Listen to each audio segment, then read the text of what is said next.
Zdaj smo seveda že uvodno povedali, da se ta rešitev, ki je bila sprejeta, v bistvu bistveno ne razlikuje od prejšnjih rešitev. V globalnem smislu to pomeni, če smo imeli prej predlog 12+1, imamo zdaj 24 predlog 13+1, ki je bil tudi že ves čas pričakovan. Zdaj bistvene spremembe od prejšnjih delitev so v tistih delih, in bomo posebej tudi podarili, če pričnem naprej na tem primorskem delu. Tukaj smo sprejeli rešitev dveh pokrajin, južno primorske pokrajine in severno primorske pokrajine, z tema dvema imenoma. Na to bi seveda posebej upozoril na to, ker je sicer referendum v tem južno primorskem delu bil negativen, vendar je v severno primorskem delu seveda bil pozitiven, kar je bil jasen signal, da ni seveda soglasja o enotni primorski in zaradi tega smo seveda predlagali delitev na dva dela, kot je bila že tudi ves čas predlagana.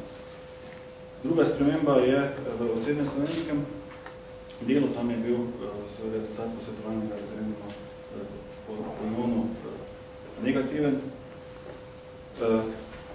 Ta rezultat se je pravzaprav že nakazoval tudi skozi javno razpravo, ki je čas potekala, smo tudi tu pozorili, da škoda ne, da takrat ko se je seveda sprejemal ta referendum v državnem zboru, da je bil sprejet amandma tako na primorskem delu kot na osrednjem slovenskem delu, ki je ponujal še alternativna vprašanja, tako da bi bili seveda lahko nekoliko bolj jasno sliko, vendar mislim, da je tudi sicer slika zelo jasna, no, ampak na podlagi seveda tega nasprotovanja v osrednjem slovenskem delu smo predlagali dve pokrajine.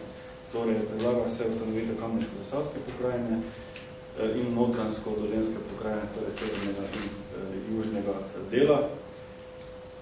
Zdaj, v tem delu, seveda, moram ti povedati, da v tem času, ko je potekala še razprava, smo tudi pridobili še enkrat mnenje občin, ki so posredovali. Je pa seveda res, da v tem kamniško-zasavskem delu pričakujemo seveda še tudi skozi proceduro, ki je potekala in proceduro v ponovnih vprašanjih verjetno dodatne predloge, predvsem kar zadeva seveda dveh zasavskih občin. Vendar smo seveda se odločili umestiti v tem trenutku tako vse zasavske občine, kot ostale delo kamniško-zasavsko območje, ker pač je potrebno vse občine tudi nekam določeno območje umestiti. No in kar zadeva seveda še imen, ker se tudi vprašanje je bila tako, da so bila alternativna imena, smo upoštevali voljo volivce, torej v prekmursko predelo, oziroma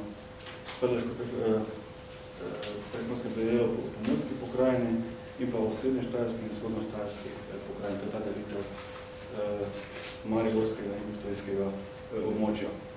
Za zakonom je seveda predlagan tudi poseben status Ljubljane,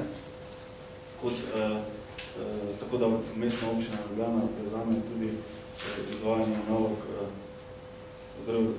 pokrajinskih nalog in pa seveda tudi